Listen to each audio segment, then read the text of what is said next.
Hello बच्चों, आपका स्वागत है स्क्वायर क्लासेस में। आज हम देखेंगे बच्चों बिहार बोर्ड के क्लास 8 का साइंस का पहला चैप्टर दहन और ज्वाला। ठीक है बच्चों, तो दहन और ज्वाला को हम आज शुरू करते हैं। इस चैप्टर को आप पढ़िए बच्चों, ध्यान से पढ़िए, लेकिन उससे पहले अगर आप सीरियसली इस चैप्टर को पढ़ना चाहते हैं तो अपने आगे में बुक जरूर रखें। ये वाला बुक है, इसका क्लास 8 का ये वाला विज्ञान है। ठीक है, तो अपने आगे में बुक जरूर रखें और एक कॉपी जरूर रखें पेन के साथ। तो अगर कुछ भी टॉपिक आपको मिसिंग रहेगा तो वो आपको हम बोलेंगे लिखने के लिए, वो आप जरूर लिख लीजिएगा और लिखते चलिएगा तो आपको समझ में अच्छे से आएगा। और जब ये चैप्टर पूरी तरह से खत्म हो जाएगा तब इसका जो ऑब्जेक्टिव होगा, सिर्फ ऑब्जेक्टिव, क्योंकि बच्चों इंपॉर्टेंट आज के टाइम पे सिर्फ ऑब्जेक्टिव ही है, तो इम्पोर्टेंट ऑब्जेक्टिव को जो है हम आपके स्क्रीन पे भेज देंगे, आप जरूर उससे देख लीजिएगा और अपने कॉपी में नोट कर लीजिएगा। तो चलिए शुरू करते हैं। तो बच्चों दहन और ज्वाला, चैप्टर का नाम क्या है? दहन और ज्वाला। तो चलिए इसको समझते हैं। तो बच्चों आपने देखा होगा कि पदार्थ जो होते हैं अलग अलग टाइप के होते हैं। एक पदार्थ ऐसा होता है जो बहुत ज्यादा ज्वलनशील होता है, ज्वलनशील मतलब बहुत स्पीड से जलता है। ठीक है, एक पदार्थ ऐसा होता है जो बहुत स्लो स्लो जलता है, और तीसरा पदार्थ ऐसा होता है जो बिल्कुल नहीं जलता है। तो तीन चार प्रकार के पदार्थ होते हैं। एक पदार्थ जलता है, एक पदार्थ बहुत स्पीड में जलता है, एक पदार्थ बिल्कुल नहीं जलता। जैसे एग्जांपल लेते हैं हम बच्चों कि जो पदार्थ जो है जैसे जल रहा है, तो जलने वाला पदार्थ में क्या लेते हैं हम? कागज को ले लेते हैं, या आप पेट्रोल ले लेते हैं, या आप ले लेते हैं किरोसिन ले लेते हैं, डीजल ले लेते हैं। ये सब क्या है? अत्यधिक ज्वलनशील है। आप एक माचिस की तीली दूर से फेंकिएगा, इसमें भक से आग पकड़ लेगा। तो ये क्या हो गया? अत्यधिक ज्वलनशील, मतलब बहुत तेजी से जलता है। लेकिन एक पदार्थ ये है जैसे कूट हो गया, लकड़ी का मोटा डंडा हो गया, ये सब पदार्थ जलता है, ऐसा नहीं है नहीं जलता है, लेकिन बहुत स्लोली जलता है। हमको इस पे मेहनत करना पड़ता है, ऐसे हम फेंक देंगे तो नहीं जलेगा, आराम से इसको जलाना पड़ता है तब ये जलता है। ये हो गया बहुत स्लोली जलने वाला। ठीक है, अब तीसरा पदार्थ आपको बताएं हम कि होता है कि जो पदार्थ बिल्कुल नहीं जलता है, जैसे लोहा हो गया आपका। लोहा में आप आग लगी नहीं लगा सकते, लोहा आप पिघल जाएगा लेकिन आग नहीं लगेगा। लोहा हो गया, एल्युमिनियम हो गया, या कांसा हो गया, बहुत सारे ऐसे जो है धातु हैं जिसमें आग नहीं लगता। और पदार्थ किसे कहते हैं? तो पदार्थ दुनिया में हर कुछ क्या है? पदार्थ है। मेरा चश्मा पदार्थ है, ये बोर्ड पदार्थ है, ये फैन पदार्थ है, सब कुछ क्या है? पदार्थ। जो आपके सामने में है सब कुछ क्या है? पदार्थ है। तो वैसा पदार्थ जो आसानी से या जलता हो, ठीक है, आसानी से जले या जलता हो, उस पदार्थ को बच्चों कहते हैं दाह्य पदार्थ। क्या कहते हैं? दाह्य पदार्थ। जो पदार्थ आसानी से जल जाए या नॉर्मली किसी भी तरीके से जलना चाहिए, ठीक है, तो वो पदार्थ कहलाएगा दाह्य पदार्थ। दूसरा, वो पदार्थ जो बिल्कुल नहीं जलता है, वो पदार्थ बच्चों जो बिल्कुल नहीं जलता है उसको क्या कहते हैं? अदाह्य पदार्थ। इसको हमेशा अपने कॉपी में नोट कर सकते हैं आप। जो पदार्थ जलता है उसको दाह्य पदार्थ, जो पदार्थ नहीं जलता उसको अदाह्य पदार्थ कहते हैं। ठीक है बच्चों, अगला टॉपिक ये हुआ कि दाह्य पदार्थ के कुछ एग्जाम्पल आप दीजिए। ठीक है, और अर्धाय के भी एग्जाम्पल आप दीजिए। तो जैसे दाह्य पदार्थ के एग्जाम्पल लेते हैं, दाह्य पदार्थ में बच्चों जैसे हम ले लिए पहला टॉपिक, दाह्य पदार्थ। ठीक है, तो दाह्य पदार्थ, जो पदार्थ क्या होता है? जलता है। यहां लिख देते हैं बच्चों कोष्ठ में, जो पदार्थ जलता है उसको क्या कहते हैं? दाह्य पदार्थ कहते हैं। तो जैसे इसका एग्जाम्पल ले लेते हैं हम, क्या? कागज हो गया आपका, ठीक है, बिल्कुल आसानी से जल सकता है। प्लास्टिक हो गया, प्लास्टिक बिल्कुल आसानी से जल सकता है। या पेट्रोल हो गया, पेट्रोल भी एक प्रकार का पदार्थ ही है। पेट्रोल हो गया, डीजल हो गया, और भी जैसे मान लीजिए क्या, ऊंट हो गया, गत्ता हो गया, ये सब आसानी से चल सकता है। ठीक है, उसी प्रकार नंबर दूसरा टॉपिक इसका क्या हो गया? अदाह्य पदार्थ। क्या आ गया बच्चों? अदाह्य पदार्थ आ गया। ठीक है, अदाह्य पदार्थ ये किसको कहते हैं? जो पदार्थ बिल्कुल नहीं जलता है, जो पदार्थ नहीं जलता है, ये हो गया आपका अदाह्य पदार्थ। तो इसका एग्जाम्पल क्या हो जाएगा? इसका एग्जाम्पल होगा बच्चों लोहा, ठीक है, तांबा, सोना, चांदी, ये सब पदार्थ बच्चों नहीं जलता है। ठीक है, तो आपको बिल्कुल अच्छे ढंग से समझ में आ गया होगा। दाह्य पदार्थ किसे कहते हैं? जो पदार्थ जलता है उसे दाह्य पदार्थ। अदाह्य पदार्थ जो पदार्थ नहीं जलता है उसको क्या कहते हैं? अदाह्य पदार्थ कहते हैं। ठीक है बच्चों, ये हो गया आपका, ये था बस एक इंट्रोडक्शन था दहन और ज्वाला का।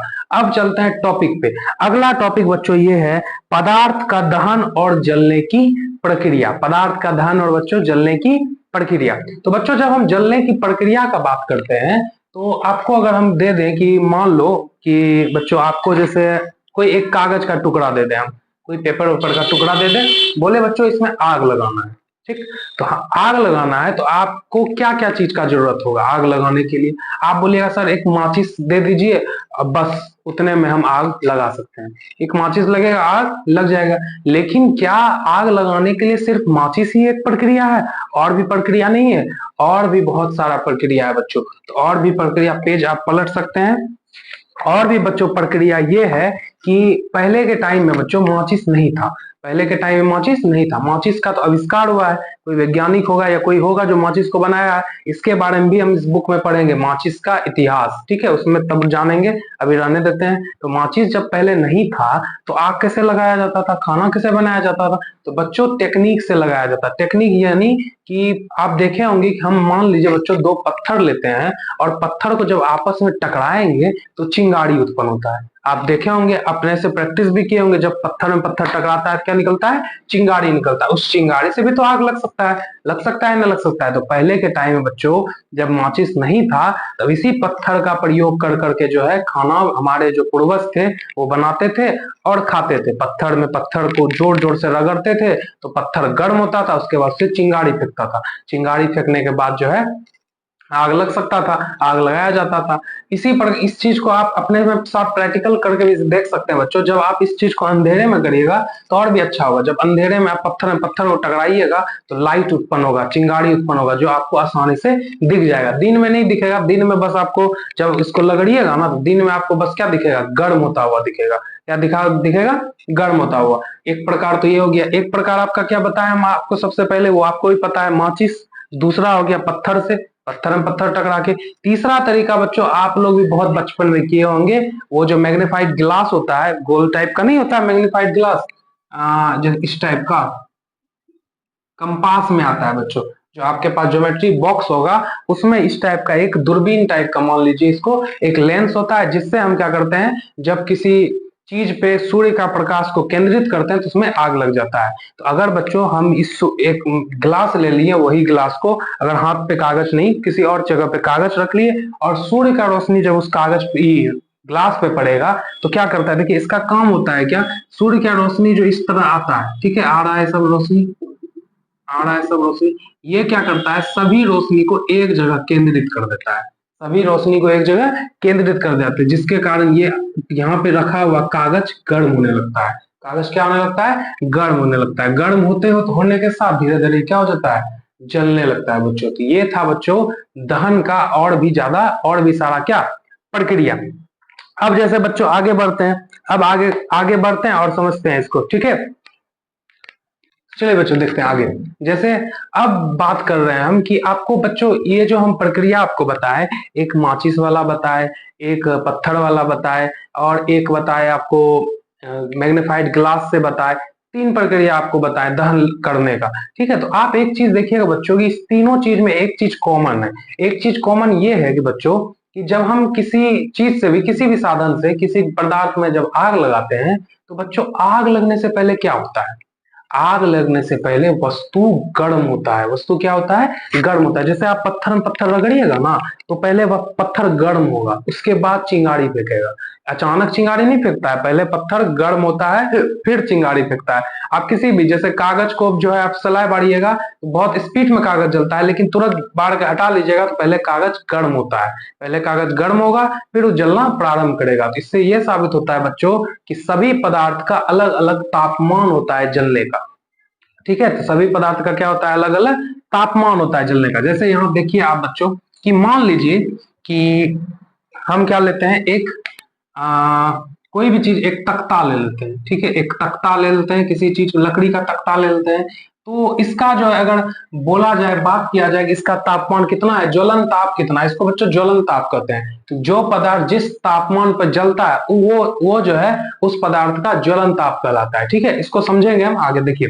तो जैसे इस पदार्थ का, पहले चलो ज्वलन ताप को ही समझ लेते हैं। देखिए तो बच्चों कोई भी पदार्थ जो जलता है वो अपने एक ज्वलन ताप पे जलता है। आप देखे होंगे कि कागज बिल्कुल आसानी से जल जाता है, तुरंत जल जाता है, लेकिन एक तख्ता जलने में आपको बहुत समय लगता है। ऐसा क्यों होता है? क्योंकि बच्चों कागज का ज्वलन ताप कम होता है। कागज का ज्वलन ताप क्या होता है? कम होता है। और तख्ता का ज्वलन ताप क्या होता है? कागज से ज्यादा होता है, इसीलिए ज्यादा समय लगता है। देखिए होता ये है कि ये कूट ले लिए, ये मान लीजिए आप क्या ले लिए? कागज ले लिए। अब दोनों को जलाना है हमको, दोनों क्या करना है? जलाना है। मान लेते हैं इसका ज्वलन ताप है 110 डिग्री। इसका ज्वलन ताप कितना है? 110 डिग्री। और इसका ज्वलन ताप है 50 डिग्री। इसका ज्वलन ताप कितना है? 50 डिग्री मान लेते हैं। ऐसा हम फिक्स नहीं बता रहे हैं कि तख्ता कितना होता है, मान लेते हैं इसका ज्वलन ताप 110 है, इसका ज्वलन ताप कितना है? 50। अलग अलग है दोनों का।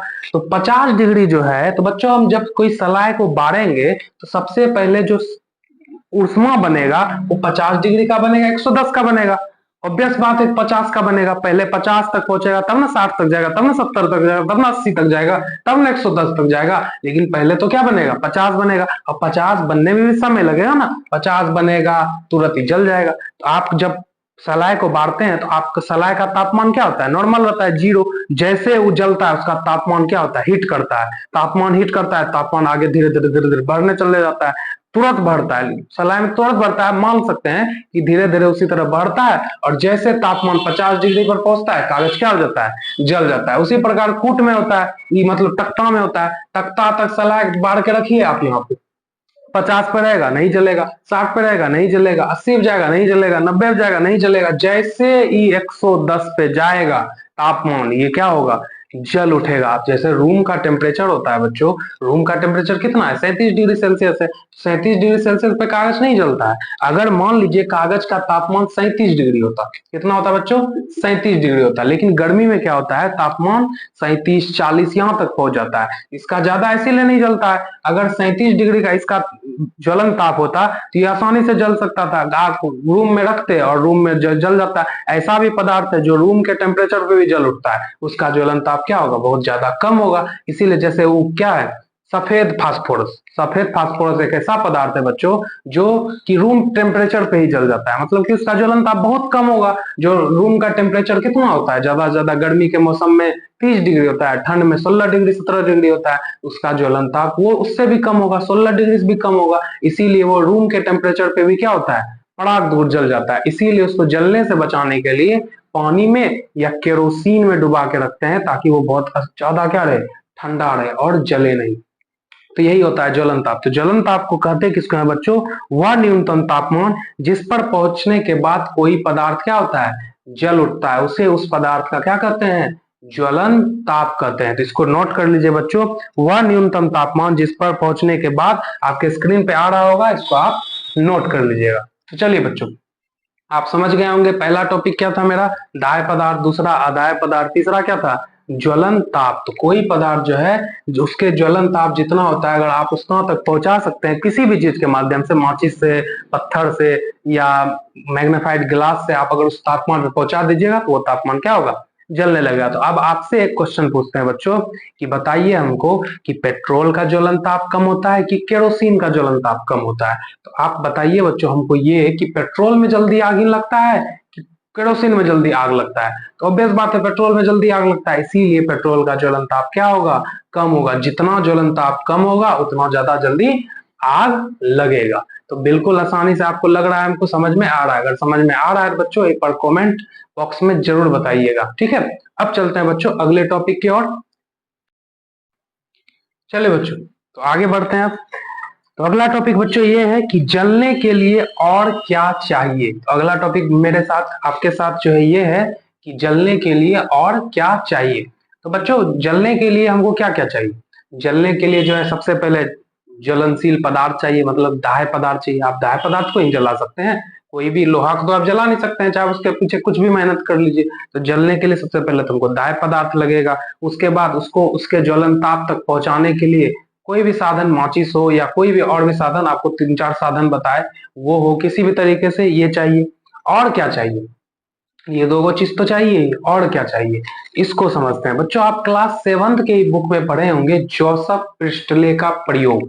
जोसेफ प्रिस्टले का क्या प्रयोग पढ़े होंगे, तो उसमें आपको पढ़ाया ये गया था, उसको भी एक साइड में फटाफट से देख लेते हैं। तो आपको ये पढ़ाया गया था बच्चों कि कहीं पर भी आग लगाने के लिए, कहीं पर भी आग लगाने के लिए हमको किसकी आवश्यकता होती है, इसको समझने से पहले एक क्रियाकलाप को आप देखिए। जैसे मान लीजिए बच्चों, हम एक लेते हैं क्या, मोमबत्ती लेते हैं। एक मोमबत्ती मान लीजिए क्या है, मोमबत्ती। मोमबत्ती जल रहा है बच्चों, मोमबत्ती क्या हो रहा है, जल रहा है, ठीक है, मोमबत्ती जल रहा है।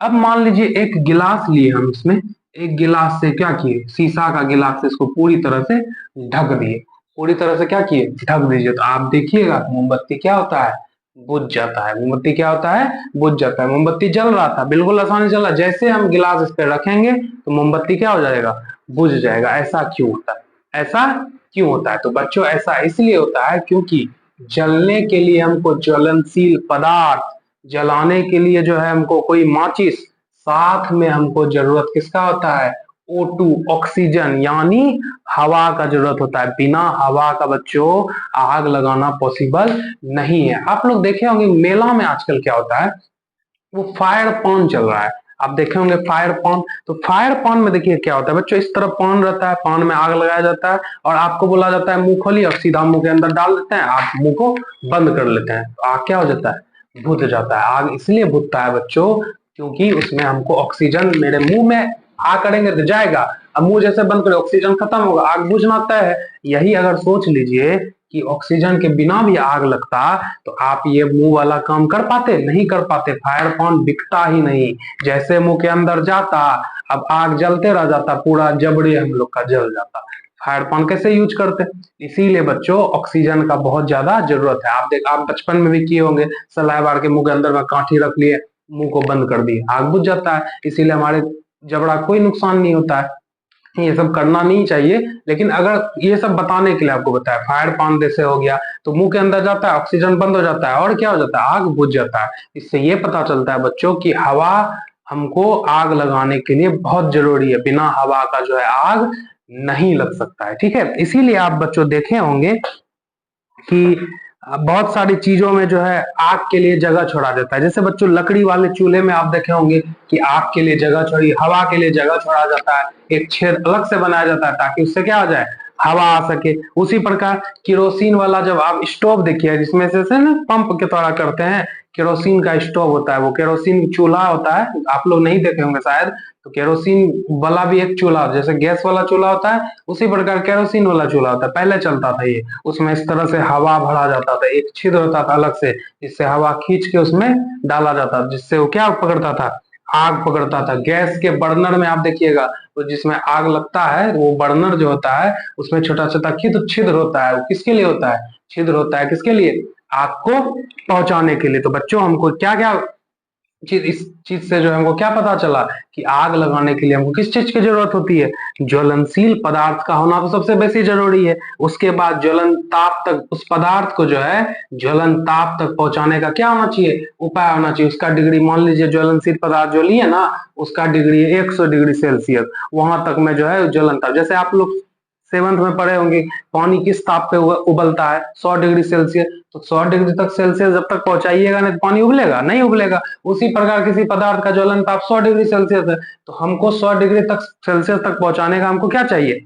उपाय चाहिए, कोई माध्यम कोई भी हो। दो चीज हो गया, तीसरा चीज क्या हो गया, हवा का जरूरत। तीसरा चीज क्या हो गया बच्चों, हवा का जरूरत। अगर ये तीन चीज आपके पास रहे तो आप किसी भी चीज में क्या कर सकते हैं, आग को लगा सकते हैं। बच्चों किसी भी चीज में लगाना नहीं है, बस लगा सकते हैं, ठीक है। ये था बच्चों।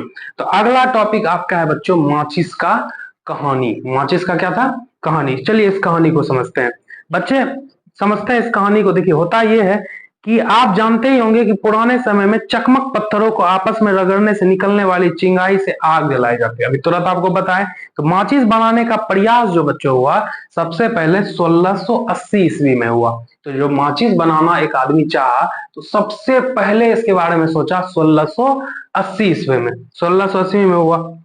रॉबर्ट बॉयल नाम का एक आदमी था जो कागज के टुकड़े पर सफेद फास्फोरस लगाकर उसे सल्फर लगे कागज पर रखा। ऐसा करने पर आग पकड़ लिया। आग क्यों पकड़ा, क्योंकि सफेद फास्फोरस का ज्वलन ताप बहुत कम होता है, रूम का तापमान पे भी जल उठता है, तो क्या होता है उसमें आग पकड़ लिया, तो उसको लगा कि माचिस का आविष्कार हो गया। लेकिन बच्चों वो एक दिक्कत कर रहा था, दिक्कत ये कर रहा था कि सफेद फास्फोरस अपने आप आग पकड़ लेता है।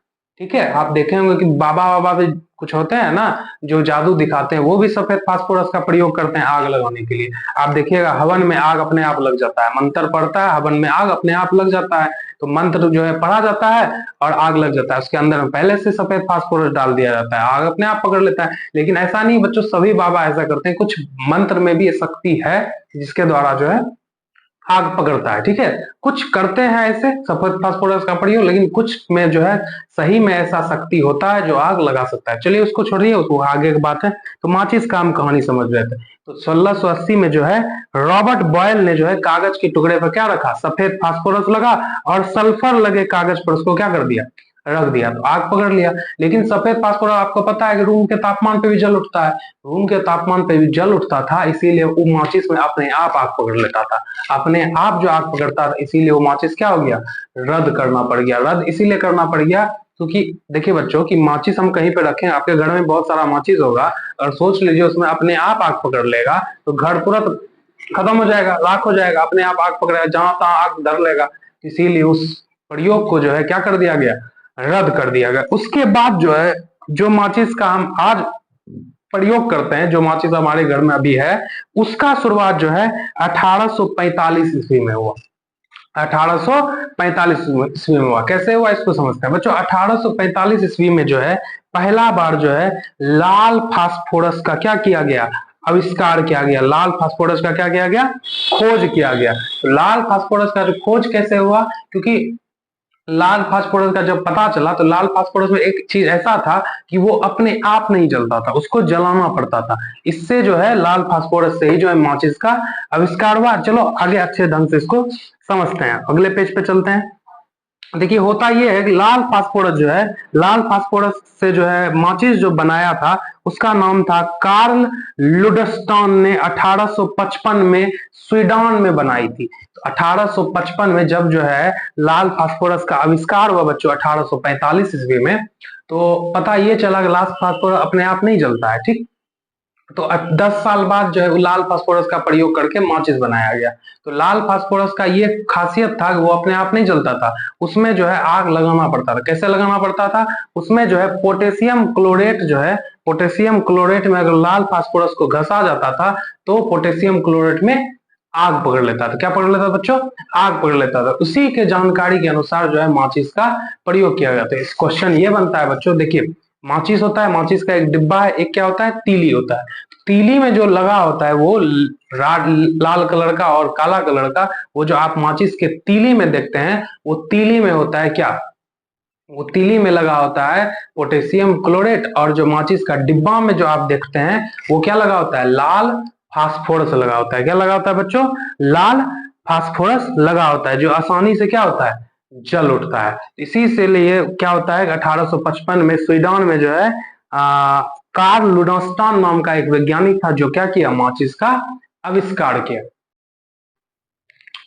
तो चलिए बच्चों अगला टॉपिक क्या है, मोमबत्ती का इतिहास। मोमबत्ती का क्या है बच्चों, इतिहास। तो एक महान वैज्ञानिक था बच्चों, माइकल फेराडे। क्या नाम था बच्चों उसका, माइकल फेराडे, जो विज्ञान के सब्जेक्ट में जो है बहुत ज्यादा ज्ञान रखता था और अलग अलग जगह जाके विज्ञान का क्या करता था, प्रचार करता था। बच्चों कुछ आदमी ऐसा ऐसा होता है जिसको ज्ञान होता है तो वो तरह तरह जाके जगह पे प्रचार प्रसार करते रहता है अपने ज्ञान का। तो माइकल फेराडे भी उसी प्रकार का एक वैज्ञानिक था जो अपने ज्ञान का मतलब प्रचार प्रसार करता था। तो एक दिन जो है 1860 ईस्वी में जो है माइकल फेराडे ने लोगों को जो है मोमबत्ती का इतिहास बताया, मोमबत्ती के बारे में अच्छे ढंग से बनाया। तो बच्चों मोमबत्ती दो शब्द से बना हुआ है, मोम और बत्ती। मोम और बत्ती। तो मोम क्या है, सबसे पहले ये समझिए, मोम एक प्रकार का ईंधन है।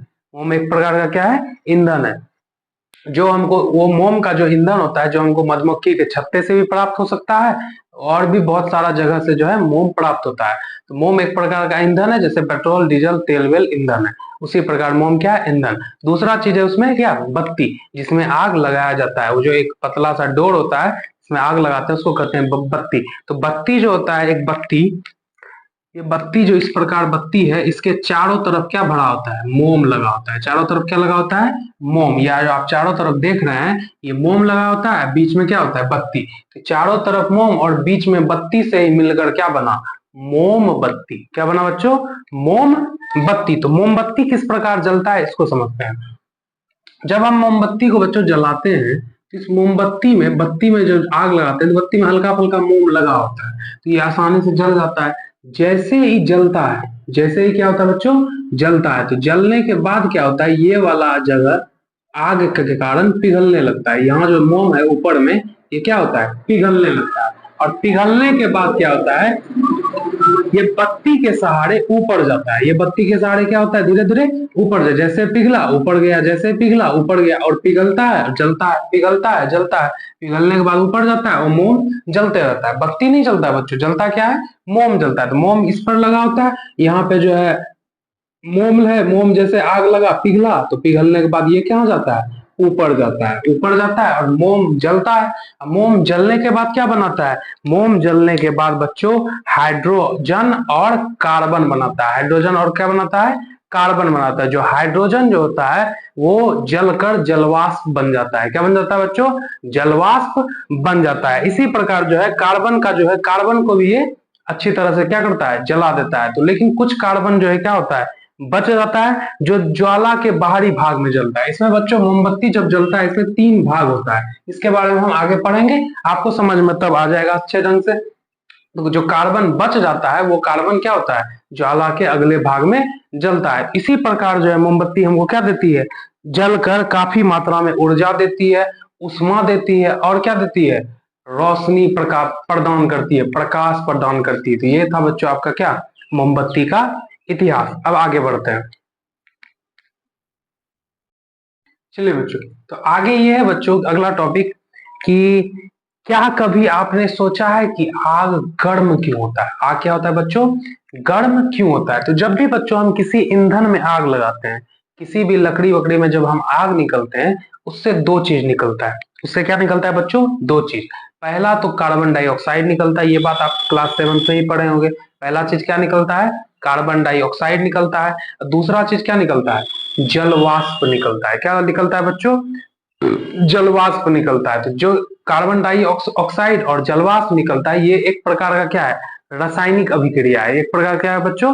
रासायनिक अभिक्रिया। रासायनिक अभिक्रिया और भौतिक अभिक्रिया, ये 2 अभिक्रिया होता है। इसके बारे में भी आप क्लास 7 में पढ़े होंगे। तो ये क्या होता है? देखिए बच्चों, भौतिक अभिक्रिया किसको कहते हैं? जिस अभिक्रिया में जो है कोई भी चीज को बदलने के बाद फिर उसी रूप में ला सकते हैं। जैसे पानी से हम बर्फ बनाए, पानी से क्या बनाए बच्चों? बर्फ। तो बर्फ को हम वापस पानी बना सकते हैं। तो ये जो अभिक्रिया हुआ, ये कौन सा हुआ? भौतिक अभिक्रिया होगा। जैसे हम आ, दूध से दही बनाए, दूध से क्या बनाए? दही बनाए, तो दही को हम वापस दूध बना सकते हैं? नहीं बना सकते। तो ये कौन सा अभिक्रिया होगा? रासायनिक अभिक्रिया होगा। रासायनिक अभिक्रिया हमेशा एक नया पदार्थ बनता है। तो दूध से दही जो बनाए, नया पदार्थ क्या बना? दही बना। तो ये एक रासायनिक अभिक्रिया है, जिसको हम वापस उसी रूप में ला सकते हैं, वो क्या हो जाएगा? भौतिक अभिक्रिया हो जाएगा। जैसे बच्चों ये कपड़ा है, ठीक है, ये कपड़ा इस प्रकार है। अगर हम इसको चाहे तो इस तरह से मोड़ सकते हैं, मोड़ दिए और फिर इसको इस तरह से खोल दिए, फिर वैसा का वैसा हो गया। ये कौन सा अभिक्रिया हुआ? भौतिक अभिक्रिया हुआ। ठीक है। जैसे हम इसको मान लीजिए, इसको फाड़ दिए, बीच से फाड़ दिए, ठीक, अलग अलग कर दिए, तो अब क्या हो गया? ये रासायनिक अभिक्रिया, क्योंकि दोबारा नहीं जोड़ सकते, नया क्या बना? नया दूगो पदार्थ बन गया। तो यही होता है। तो रासायनिक अभिक्रिया में क्या होता है बच्चों? हमेशा एक नया पदार्थ बनता है।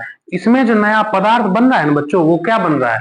ऊर्जा बन रहा है। क्या बन रहा है बच्चों? नया चीज जो उत्पन्न हो रहा है, वो क्या बन रहा है? ऊर्जा बन रहा है। ऊर्जा का उष्मीय मान, ऊर्जा का जो तापमान जो है बहुत अधिक होता है, इसीलिए आग क्या लगता है हमको? गर्म लगता है। इसीलिए बच्चों हमको आग गर्म लगता है। अगला टॉपिक के ओर चलते हैं, आग पर नियंत्रण कैसे करें, इसको समझते हैं बच्चों। जब कहीं पे आग लग जाए, आपको हम बुझाने के लिए बोलेंगे, तो आप क्या करिएगा? उस पर पानी डाल दीजिएगा। उस पर क्या डाल दीजिएगा बच्चों? पानी डाल दीजिएगा। तो आग क्या हो जाता है? बुझ जाता है। आग क्या हो जाता है बच्चों? बुझ जाता है। देखिए होता क्यों है, आग क्यों बुझता है पानी से? जब हम किसी चीज पे आग लगा होता है, मान लीजिए ये लकड़ी, ये लकड़ी है, ठीक है, इस पे आग लगा हुआ है, इस पे क्या लगा हुआ है? आग लगा हुआ है, ठीक। हम बोले आपको बुझाने, आप इस पे क्या डाल दिए? पानी डाल दिए। तो पानी जो डाले बच्चों, होता ये है, आपको अभी तुरंत पढ़ाए हैं हम कि आग जो लगता है क्यों लगता है, क्योंकि इसका जब ज्वलन ताप तक पहुंचता है ना तो आग लग जाता है। लेकिन जब हम जैसे पानी डालते हैं इसका ज्वलन ताप क्या हो जाता है, माइनस में चले जाता है, मतलब कम हो जाता है। तो ज्वलन ताप कम होगा तो आग क्या हो जाएगा, बुझ जाएगा। तो ज्वलन ताप जब तक लकड़ी के ज्वलन ताप के बराबर नहीं रहेगा तब तक आग नहीं लगेगा। आग लग रहा है, ज्वलन ताप बराबर है, जैसे पानी डाले इसका ज्वलन ताप क्या होगा, भीगने की वजह से कम हो गया। जब कागज जो होता है, कागज सूखा रहता है, उसका ज्वलन तापमान लीजिए 40 डिग्री है, तो अगर आप कागज को भिगा दीजिएगा तो उसका तापमान हो जाएगा -40 डिग्री।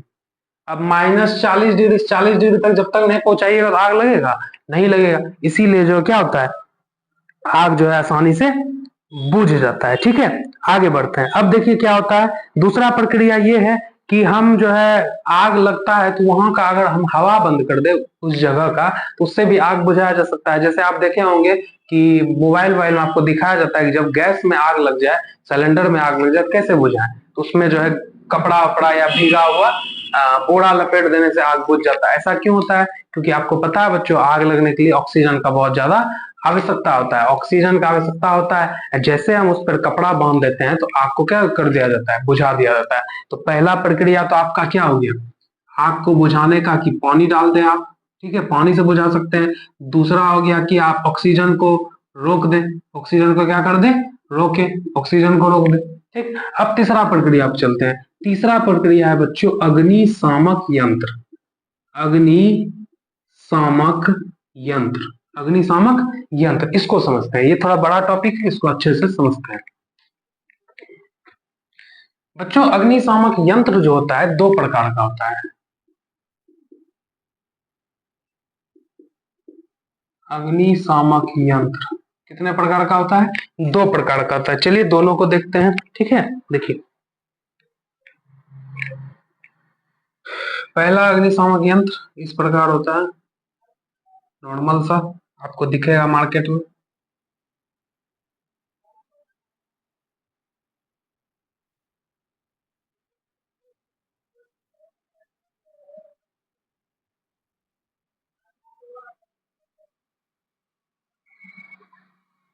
इस टाइप का आपको दिखेगा अग्निशामक यंत्र। दूसरा अग्निशामक यंत्र बाहर से तो आपका सेम ही दिखेगा, लेकिन अंदर में इसका परिवर्तन होता है।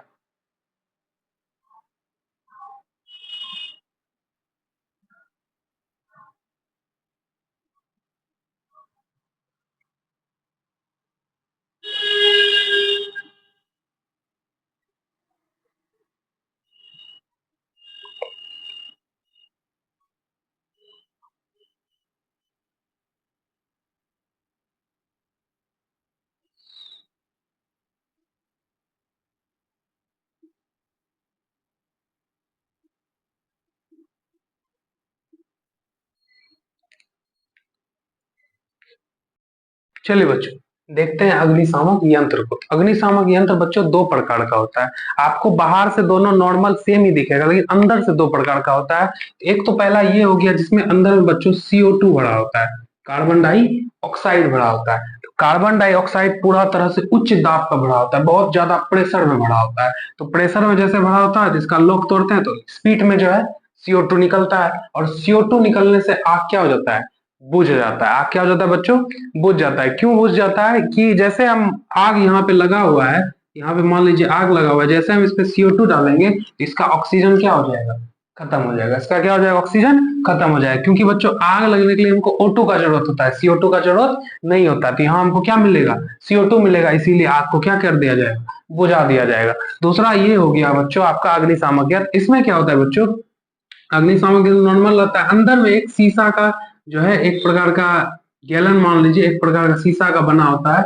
इसमें अम्ल होता है, क्या होता है बच्चों, अम्ल होता है। ये जो पूरा एरिया देख रहे हैं इसमें सोडियम बाइकार्बोनेट भरा होता है। उच्च दाब पर इसमें सोडियम बाइकार्बोनेट भरा होता है, इसमें क्या होता है, अम्ल होता है। तो जैसे इसका लॉक तोड़ा जाता है, ये शीशा का बोतल इस प्रकार अटैच होता है लॉक से कि टूट जाता है। जैसे ही शीशा का बोतल टूटता है, ये वाला अम्ल मिल जाता है किसमें, सोडियम बाइकार्बोनेट में। और अम्ल और सोडियम बाइकार्बोनेट मिलकर क्या बनाता है बच्चों, CO2 बनाता है। क्या बनाता है बच्चों, CO2। इसमें पहले से CO2 रहता है, इसमें CO2 क्या करता है, बनाया जाता है। जैसे CO2 बना, नॉर्मल काम दोनों का हो गया। इसीलिए हम बच्चों कहेंगे कि अम्ल प्लस सोडियम बाइकार्बोनेट मिलकर क्या बना, CO2 बना। इसी के आधार पर बच्चों अग्निशामक यंत्र आपका क्या करता है, काम करता है। ठीक है, तो अगला तरीका आपको ये समझना है बच्चों कि आप देखे होंगे कि पेट्रोल पंप पे क्या होता है। पेट्रोल पंप पे आप देखे होंगे, ये तो आपका 3 तरीका बता दिए हम। एक तो हो गया पानी डाल के, दूसरा हो गया आप हवा रोक सकते हैं, तीसरा हो गया अग्निशामक यंत्र। चौथा तरीका आप देखे होंगे क्या कि पेट्रोल पंप सब पे बाल्टी में जो है बालू रखा होता है। पेट्रोल पंप, किसी भी पेट्रोल पंप पे जाइएगा तो बाल्टी में, दूर में जो है बाल्टी में 4-5 गो बाल्टी रहता है, उसमें बालू भरा हुआ होता है, उसमें लिखा होता है अग्निशामक। ठीक है, तो वो कैसे बालू कैसे जो है आग को बुझाएगा। तो बालू इसीलिए रखा होता है पेट्रोल पंप पे क्योंकि बच्चों होता ये है कि जब पेट्रोल होता है, पेट्रोल पे आप, पेट्रोल से आग लग गया, मान लीजिए कि यहाँ पे जो है पेट्रोल है, इसमें पकड़ लिया आग। ठीक है, इसमें क्या पकड़ लिया, आग पकड़ लिया। पेट्रोल एक प्रकार का तेल है। जब आप इसमें पानी डालिएगा तो पानी डालने की वजह से क्या होता है कि पानी का दाब जो होता है, पानी जो है पेट्रोल तेल से भारी होता है, तो पानी कहाँ चले जाता है, नीचे चले जाता है। और पानी नीचे चले जाता है, पेट्रोल में आग पकड़ ले जाता है। आप देखे होंगे कि पानी पे आप गिलास में पानी ले लीजिए, उसमें हल्का सा किरासन तेल डाल दीजिए, सलाई बार दीजिए, आग पकड़ लेता है। इसीलिए पकड़ता है क्योंकि तेल का जो दाब होता है वो ऊपर, मतलब पानी से कम होता है, इसीलिए ऊपर रहता है, आग आसानी से जल जाता है। इसीलिए जब बच्चों तेल से आग लगा हुआ हो तो वहां पे पानी डाल के आग को नहीं बुझाता, वहां पे हम डालते हैं बालू। बालू ये काम करता है, इस पेट्रोल को अपने अंदर सोख लेता है, अपने अंदर क्या कर लेता है, सोख लेता है, जिसके कारण आग बुझ जाता है। इसको हम पेट्रोल से जो है CO2 से भी बुझा सकते हैं और बालू से भी बुझा सकते हैं। जब भी तेल से आग पकड़े तो वहां पे आप जो है अग्निशामक यंत्र का प्रयोग करें या आप बालू का प्रयोग करें। बालू ये करता है, पूरा पेट्रोल को अपने अंदर सोख लेता है, पेट्रोल आगे नहीं भाग पाता है और आग रुक जाता है। इसीलिए जो बच्चों आपके पेट्रोल पंप पे जो है अग्निशामक यंत्र में जो है रहता ही है, लेकिन बालू भी रखा होता है। तो ये था बच्चों आपका चैप्टर दहन और ज्वाला। ये चैप्टर आपका पूरी तरह से खत्म हो गया। इसका क्वेश्चन आंसर जो है आप आसानी से अपने से जो है कर सकते हैं, लेकिन फिर भी हम जो है इसका टोटल ऑब्जेक्टिव जो है आपको यहाँ पे स्क्रीन पे शो करेगा अभी। चलिए, ये शो कर रहा है, आप इसको देखिए और इसमें से जो भी क्वेश्चन है टोटल को अपने कॉपी में उतारिए और आपका ये चैप्टर खत्म हो गया। और आपको ये जो क्वेश्चंस है इसको याद करने का बिल्कुल जरूरत नहीं पड़ेगा, क्योंकि आप इस तरह से समझे हैं कि आप इस पूरा चैप्टर को आसानी से अपने से जो है दिमाग में आपका बैठ गया होगा, आसानी से बन जाएगा। तो चलिए इस वीडियो को खत्म करते हैं। आपका अगर वीडियो अच्छा लगा हो, मेरा पढ़ाने का तरीका अच्छा लगा हो, तो चैनल को जरूर सब्सक्राइब करें, वीडियो को लाइक करें, अपने दोस्तों के साथ शेयर करें जो साइंस में इंटरेस्ट रखते हैं। धन्यवाद बच्चों।